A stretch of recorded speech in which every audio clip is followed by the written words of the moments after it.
Hello friends, स्वागत है आप सभी का सत्येंद्र प्राइवेट आईटीआई के डिजिटल लर्निंग क्लास में। और जैसे कि आप लोगों को पता है कि मैं हर रोज़ आप लोगों के लिए नए नए क्वेश्चन लेकर आता हूं, तो आज भी कुछ क्वेश्चन लेकर के आए हैं। तो आइए देखते हैं पहला क्वेश्चन। ओम मीटर का पाठ्यांक खुले हुए R2 प्रतिरोध पर क्या होगा। ये जो ओम मीटर है, यहाँ पे R2 प्रतिरोध है जो कि खुले परिपथ में है, तो इसमें R2 प्रतिरोध पर क्या होगा। तो इसका देखते हैं पहला ऑप्शन,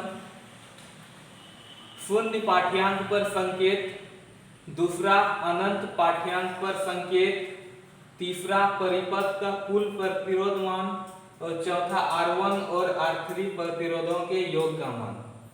तो इसमें देखिए, जब खुला परिपथ में होता है तो उसमें क्या होता है कि धारा का प्रवाह नहीं होता है। जब परिपथ खुला हुआ है तो उसमें धारा का प्रवाह नहीं होता है, यानी कि उसमें धारा शून्य होता है। और जब धारा शून्य होता है तो प्रतिरोध तो बहुत ज्यादा होगा, यानी कि अनंत होगा खुले परिपथ में। और जब यही रहेगा कि लघु परिपथ यानी कि शॉर्ट सर्किट, तो उसमें क्या होता है, प्रतिरोध 0 होता है और धारा अनंत होता है।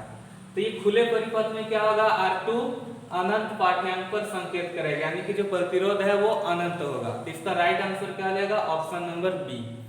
देखिए नेक्स्ट क्वेश्चन, किसी चालक के प्रतिरोध में क्या परिवर्तन होगा यदि उसके व्यास को दोगुना कर दिया जाए।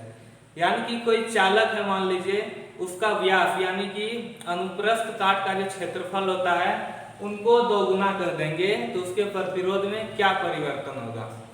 सबसे पहले तो ये जानिए कि कोई भी चालक होता है, जब उसकी लंबाई को हम लोग बढ़ाते हैं तो लंबाई को बढ़ाने से क्या होता है, उनका प्रतिरोध भी बढ़ता है। लेकिन उसके व्यास यानी कि अनुप्रस्थ काट के क्षेत्रफल को जब हम लोग बढ़ाएंगे तो उसमें क्या होता है कि धारा का प्रवाह बहुत तेजी से होता है। जब धारा का प्रवाह बहुत तेजी से होता है तो क्या हो जाएगा, प्रतिरोध कम हो जाएगा। अब कम हो जाएगा तो इसमें दो जगह कम है, एक तो 4 गुना तक कम हो जाएगा और एक है आधा तक कम हो जाएगा। तो इसमें देखिए, जब व्यास होता है कोई भी अनुप्रस्थ काट का क्षेत्रफल, तो वो क्या होता है, वृत्त के आकार का होता है। जब वृत्त का हम लोग क्षेत्रफल निकालते हैं तो क्या होता है, पाई आर स्क्वायर। और जब कोई भी चीज का स्क्वायर करते हैं तो वो 4 गुना तक का होता है, यानी कि इसका जो राइट आंसर क्या आ जाएगा, ऑप्शन नंबर बी, इनका प्रतिरोध 4 गुना तक कम हो जाएगा। देखिए नेक्स्ट क्वेश्चन, प्रतिरोध का क्या नाम है। ये जो फिगर है आपके सामने प्रतिरोध का, ये वाला प्रतिरोध का क्या नाम है। तो पहला जो ऑप्शन है धातु फिल्म प्रतिरोध, दूसरा है तार बंधे हुए प्रतिरोध, तीसरा है कार्बन फिल्म प्रतिरोध और चौथा है कार्बन मिश्रित। तो ये जो प्रतिरोध है, देखिए यहाँ पे जैसे तार बंधा हुआ है, तो इसका जो राइट आंसर हो जाएगा ऑप्शन नंबर बी, तार बंधे हुए प्रतिरोध। देखिए नेक्स्ट क्वेश्चन, रंगपुट विधि के द्वारा प्रतिरोध का मान बताइए। यानी कि ये कुछ परत है जो कि कलर यहाँ दिए हुए हैं, रेड, ब्लू, ऑरेंज और सिल्वर। हमें बताना है इनका मान क्या होगा। तो सबसे पहले हम आप लोगों को एक फिगर दिखाते हैं। देखिए, ये सारे आप लोगों के कलर के नाम है जिनका मान यहाँ डिजिट में दिया हुआ है। तो इनको आप लोग याद भी किए होंगे, जैसे कि बीबी, रॉय, Great Britain, very good, white, ऐसा ट्रिक लगा के आप लोग याद भी किए होंगे। जो कि इनका मान होता है ब्लैक का 0, ब्राउन का 1, रेड का 2, ऑरेंज का 3, येलो का 4, ग्रीन 5, ब्लू 6, वायलेट 7, ग्रे 8 और व्हाइट 9। और ये इनका मल्टीप्लायर है। तो इनका फॉर्मूला आप लोगों को पता होगा मान निकालने के लिए, कि पहला परत दूसरा परत गुना तीसरा परत का, यानी कि जो है इनके पावर में उनको रखना है, और गोल्ड सिल्वर जो है उनके माइनस प्लस को रखना है। तो देखिए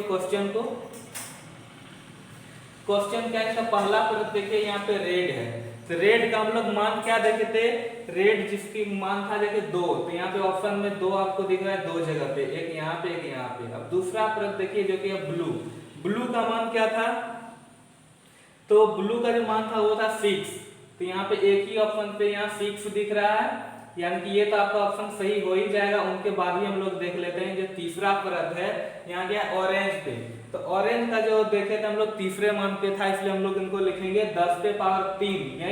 ये 103 नहीं है, ये 10 पे पावर 3 है। ये 26 गुना 10 पे पावर 3 है। और यहाँ सिल्वर का होता है ±10। तो इसका जो राइट आंसर हो जाएगा ऑप्शन नंबर बी।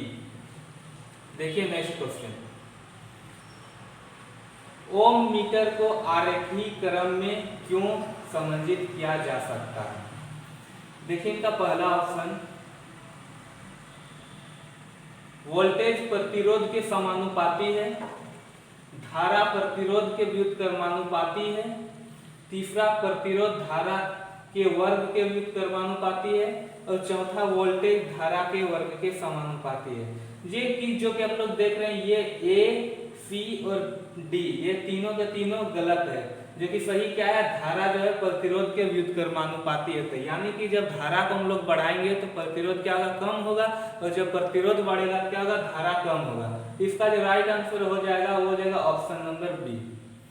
देखिए नेक्स्ट क्वेश्चन, व्हीटस्टोन ब्रिज की संतुलन की अवस्था में अज्ञात प्रतिरोध RDC का मान ज्ञात कीजिए जब PAB 500 ओम, QBC 300 ओम, SAO 15 ओम है। यानी कि यहाँ जो व्हीटस्टोन ब्रिज है, हमें RDC प्रतिरोध का मान बताना होगा, जो कि यहाँ पे स्थित है RDC। PAB यहाँ दिया हुआ है, PAB यानी कि ये 500 ओम है, QBC यानी ये 300 ओम है, SAO यानी कि ये 15 ओम है। तो हमें इनका मान बताना होगा। तो इनका फॉर्मूला आप लोगों को पता होगा, इनको मान लेते हैं P, इनको Q, इनको R, इनको S। इनका जो फॉर्मूला आप लोगों को पता है, P/Q बराबर R/S। जब हम इनको इस फॉर्मूले पे लगाएंगे, यानी कि PAB यानी कि 500/300 और बराबर 15/x मान लेंगे इनको। जब उसको इस फॉर्मूले पे बैठाएंगे तो इनका आंसर निकल आएगा 9 ओम। तो इनका पहला ऑप्शन देखिए, 9 ओम कहाँ पे है, बी पे। यहाँ वाट नहीं होगा, यहाँ ओम होगा। इनका जो राइट आंसर हो जाएगा ऑप्शन नंबर बी। देखिए नेक्स्ट क्वेश्चन, किस पदार्थ में ऋणात्मक तापमान गुणांक का गुण होता है? पहला ऑप्शन है अभ्रक, दूसरा यूरेका, तीसरा तांबा और चौथा मैंगानीज। ऋणात्मक तापमान गुणांक जो होता है वो कौन से पदार्थ में होता है? वो होता है ऑप्शन नंबर ए, यानी कि अभ्रक में ऋणात्मक तापमान गुण होता है। इसका राइट आंसर क्या देगा, ऑप्शन नंबर ए। देखिए नेक्स्ट क्वेश्चन, ओम के नियम से संबंधित विद्युत राशियां कौन सी है? तो पहला ऑप्शन है धारा, प्रतिरोध एवं शक्ति, दूसरा है धारा, वोल्टेज और प्रतिरोधकता, तीसरा है धारा, वोल्टेज और प्रतिरोध, और चौथा है वोल्टेज, प्रतिरोध और धारा क्षमता। ओम के नियम आप लोगों को पता है, जिसका फॉर्मूला होता है V बराबर IR। V मतलब वोल्टेज, I मतलब धारा और R मतलब प्रतिरोध, जो कि धारा, वोल्टेज और प्रतिरोध आपको C नंबर ऑप्शन पे देखने को मिल रहा है। यानी कि इसका जो राइट आंसर हो जाएगा ऑप्शन नंबर सी। देखिए नेक्स्ट क्वेश्चन, एक शाखा खुली होने पर समांतर परिपथ में क्या प्रभाव होगा? इनका पहला ऑप्शन है धारा समान बनी रहेगी, दूसरा है पूरा परिपथ कार्य नहीं करेगा, तीसरा है उस शाखा में धारा नहीं बहेगी, और चौथा है खुली शाखा में वोल्टेज पात बढ़ जाएगा। जब ये समांतर क्रम में जुड़ा हुआ है परिपथ, तो जो भी शाखा में खुला हुआ है, जो भी शाखा देख रहे हैं कि खुला हुआ है, तो उसमें क्या होगा, उस शाखा में धारा नहीं बहेगी। इसका राइट आंसर क्या जाएगा, ऑप्शन नंबर सी। देखिए नेक्स्ट क्वेश्चन, प्रतिरोधकता की इकाई क्या है? यानी कि प्रतिरोधकता की इकाई बताना है। तो इसका पहला ऑप्शन है ओम पर सेंटीमीटर, दूसरा ओम पर सेंटीमीटर स्क्वायर, तीसरा ओम मीटर और चौथा ओम पर मीटर।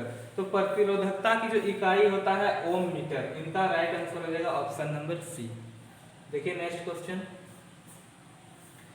सर्किट ब्रेकरों में आर्क समान सुरक्षा के लिए किस प्रकार के प्रतिरोध का उपयोग किया जाता है? पहला ऑप्शन है आपका वेरिस्टर, दूसरा है सेंसिस्टर, तीसरा है थर्मिस्टर और चौथा है लाइट डिपेंडेंट रेसिस्टर। तो सर्किट ब्रेकर में आर्क समान सुरक्षा के लिए हम लोग प्रतिरोध का उपयोग करते हैं, वो होता है वेरिस्टर टाइप, यानी कि ऑप्शन नंबर ए। देखिए नेक्स्ट क्वेश्चन, रंगकूट विधि के द्वारा प्रतिरोध का मान बताइए। इस टाइप के क्वेश्चन हम लोग पहले भी देख चुके हैं, तो क्या होता है, पहला परत दूसरा परत गुना तीसरा परत पे पावर और ये चौथा परत। तो यहाँ पे है रेड, तो रेड का जो हमें मान पता है, इनका मान क्या होता है 2, उसके बाद है ग्रीन, ग्रीन का मान क्या हो जाता है 5, तो यहाँ पे 2 5 यहाँ पे देखने को मिल रहा है। उसके बाद क्या तीसरा परत ऑरेंज, ऑरेंज का कितना होता है 3 होता है, यानी कि 10 पे पावर 3, तो यहाँ पे गोल्ड है जो कि मान होता है इसका ±5%। इसका जो राइट आंसर हो जाएगा ऑप्शन नंबर सी। देखिए नेक्स्ट क्वेश्चन, व्हीटस्टोन ब्रिज की संतुलन की अवस्था में अज्ञात प्रतिरोध RDC का मान ज्ञात कीजिए जब PAB 400 ओम, QBC 200 ओम, SAO 12 ओम। इस टाइप के क्वेश्चन को भी हम लोगों ने अभी तुरंत सॉल्व किया। इनका जो फॉर्मूला आता है P/Q R/S, तो इनको भी उसी फॉर्म में रखेंगे तो क्या हो जाएगा PA यानी कि 400/200 या 12 इनको x मान लेंगे। जब इनको इस फॉर्मूले पे रखेंगे तो इनका आंसर आ जाएगा, ऑप्शन देखिए 4 ओम, 6 ओम, 8 ओम और 12 ओम। तो जब उनको सॉल्व करेंगे तो इसका जो राइट आंसर आ जाएगा वो हो जाएगा 6 ओम, यानी कि इसका राइट आंसर क्या आ जाएगा ऑप्शन नंबर बी। देखिए नेक्स्ट क्वेश्चन, श्रेणी परिपथ का क्या उपयोग है? तो इनका पहला ऑप्शन है वोल्ट मीटर संयोजन, दूसरा है घरों में प्रकाशीय परिपथ, तीसरा है अमीटर में शंट प्रतिरोध, चौथा है वोल्ट मीटर का मल्टीप्लायर प्रतिरोध। तो श्रेणी परिपथ का जो उपयोग होता है वो होता है वोल्ट मीटर का मल्टीप्लायर प्रतिरोध। इसका जो राइट आंसर हो जाएगा ऑप्शन नंबर डी। देखिए नेक्स्ट क्वेश्चन, श्रेणी परिपथ में खुले हुए प्रतिरोध पर क्या प्रभाव है? पहला ऑप्शन है खुले प्रतिरोध में कोई प्रभाव नहीं, दूसरा है खुले प्रतिरोध में पूर्ण परिपथ धारा बहेगी, तीसरा है खुले परिपथ के दोनों ओर कुल आपूर्ति वोल्टेज दिखेगा, और चौथा है खुले प्रतिरोध के दोनों ओर कोई वोल्टेज नहीं दिखेगा। श्रेणी परिपथ जब खुला हुआ प्रतिरोध पे क्या होगा, जब इसका जो आंसर हो जाएगा ऑप्शन नंबर डी, खुले प्रतिरोध के दोनों ओर कोई वोल्टेज नहीं दिखेगा। तो आज के लिए बस इतना ही, फिर हम लोग नेक्स्ट डे मिलेंगे नए क्वेश्चन के साथ। तब तक के लिए धन्यवाद।